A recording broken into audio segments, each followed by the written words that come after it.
Hi, my name is Grant Kramer, and I am a professor emeritus at the University of Nevada, Reno. In this video, I provide the answers to the previous quiz for my plant physiology class.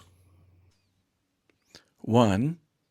Ethylene is, and the correct answer is D, all of the above, a gas, a plant hormone, and a product of tailpipe exhaust.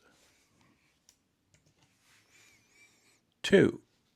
Ethylene can, and the correct answer is D, all of the above.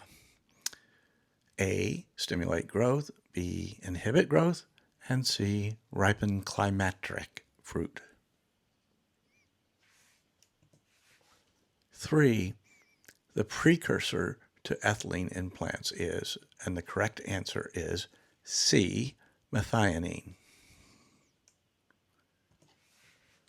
4. The receptors for ethylene are located in the B, endoplasmic reticulum membrane. 5. Blank inhibits ethylene synthesis and/or action. And the correct answer is D, all of the above. STS, or silver thiosulfate, ABG, and AOA.